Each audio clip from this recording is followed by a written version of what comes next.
Di balik wajah polos dan tubuh kecil seorang pria Jepang, tersimpan rahasia kelam yang mengguncang dunia. Ini adalah kisah nyata tentang Issei Sagawa, si kanibal dari Jepang. Berikut adalah 7 fakta mengejutkan yang terjadi secara kronologis, dari masa kecilnya hingga kematiannya. Issei Sagawa lahir prematur pada tahun 1949 di Kobe, Jepang. Sejak lahir, tubuhnya kecil dan lemah, membuatnya rentan terhadap berbagai penyakit. Ia sering dirawat di rumah sakit, dan masa kecilnya penuh keterasingan. Keluarganya kaya, tapi itu tidak menghapus rasa rendah diri yang mendalam dalam dirinya. Di sekolah, Issei dikenal pendiam dan tertutup. Ia tidak punya banyak teman dan lebih sering menyendiri. Di balik kesepian itu, tumbuh fantasi-fantasi aneh yang tidak bisa dia bagi kepada siapapun. Sejak remaja, ia mulai menyadari bahwa dirinya memiliki ketertarikan seksual yang menyimpang. Ia mengaku membayangkan wanita bule yang besar dan tinggi, bukan untuk bercinta, melainkan untuk dimakan. Ketika teman-temannya membicarakan cinta, Issei membayangkan gigi yang menancap di daging manusia. Dan itu bukan hanya imajinasi liar, itu adalah hasrat yang terus tumbuh. Fantasi mengerikan ini menjadi benih dari tindakan brutal yang kelak ia lakukan di Paris. Saat beranjak dewasa, Issei semakin tak mampu menahan dorongan kanibalismenya. Ia pindah ke Paris tahun 1977 untuk belajar sastra di Sorbonne. Di kota itu, obsesinya terhadap wanita barat tumbuh semakin kuat.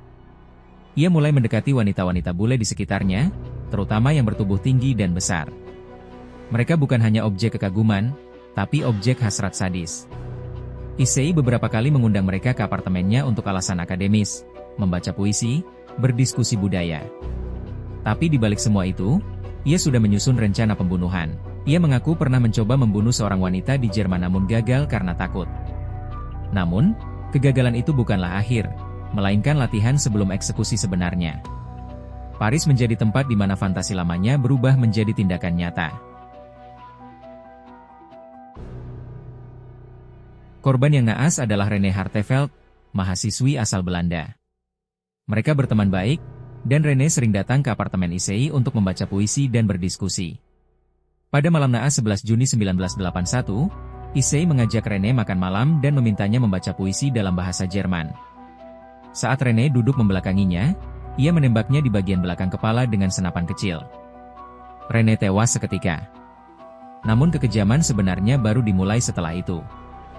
Issei mulai memutilasi tubuh Rene dan memakan bagian-bagian tertentu. Ia bahkan memotret setiap tahap aksinya dengan kamera. Baginya, ini bukan pembunuhan, ini adalah pencapaian tertinggi dari hasrat seumur hidupnya. Beberapa bagian tubuh disimpan di kulkas. Sagawa mengatakan daging manusia terasa seperti ikan mentah yang lezat. Setelah 3 hari menikmati hasil buruannya, Issei merasa panik dan berniat membuang sisa tubuh Rene. Ia memasukkan potongan tubuh ke dalam koper dan membawanya ke Taman Bais de Boulogne. Aksinya yang mencurigakan saat menyeret koper menarik perhatian warga sekitar. Saat ditinggal, koper itu mengeluarkan bau menyengat dan darah merembes keluar. Polisi menemukan potongan tubuh Rene di dalamnya dan segera melacak alamat apartemen Sagawa. Di sana mereka menemukan bukti lengkap, foto, daging manusia, dan senapan. Issei tidak melawan dan langsung mengakui semua perbuatannya. Ia bahkan menceritakannya dengan tenang dan rinci. Publik Prancis terkejut. Bahkan bagi negara yang sudah akrab dengan kisah kriminal, ini terlalu gila untuk dipercaya. Issei dibawa ke pengadilan, tapi hasil evaluasi psikologis menyatakan ia gila dan tidak layak diadili. Ia kemudian dikirim ke rumah sakit jiwa di Prancis. Namun hanya 2 tahun kemudian, ia dideportasi ke Jepang. Pemerintah Jepang tidak bisa menuntutnya karena bukti dari Prancis tidak diserahkan. Akhirnya, Sagawa dibebaskan dan hidup sebagai orang normal. Ini membuat publik Jepang dan dunia internasional marah besar. Bagaimana mungkin seorang pembunuh kanibal bisa bebas begitu saja? Banyak yang melihat ini sebagai kegagalan hukum internasional. Tapi kenyataannya, Sagawa tak pernah menginjakan kaki di penjara seumur hidupnya. Setelah bebas, Issei malah menjadi selebriti. Ia menulis buku, tampil di acara TV, bahkan menjadi bintang film porno bertema sadomasokis.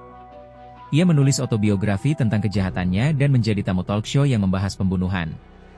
Semua ini mengejutkan dan menjijikan. Ia bahkan pernah dipekerjakan sebagai kritikus makanan, Ironi mengerikan untuk seorang kanibal. Masyarakat terbagi antara rasa ingin tahu, marah, dan rasa ingin tahu yang gelap. Namun satu hal pasti, Issei Sagawa tidak pernah menunjukkan penyesalan. Pada tahun 2022, Issei Sagawa meninggal dunia karena komplikasi pneumonia. Ia meninggal dalam keadaan bebas dan tanpa pertobatan. Tidak ada pemakaman besar atau upacara. Keluarganya merahasiakan detail kematian itu. Namun berita kematiannya menyebar cepat di media dan internet. Banyak yang merasa lega, tapi juga merinding dengan warisan ceritanya. Kasus ini menjadi simbol betapa sistem hukum bisa gagal dan obsesi bisa berubah menjadi kekejaman. Dan hingga hari ini, nama Issei Sagawa tetap menjadi legenda kelam dunia kriminal. Itulah 7 fakta mengejutkan tentang kasus Issei Sagawa. Jika kamu suka video seperti ini, jangan lupa like, share, dan subscribe. Sampai jumpa di kisah kriminal nyata berikutnya, yang tak kalah mengerikan.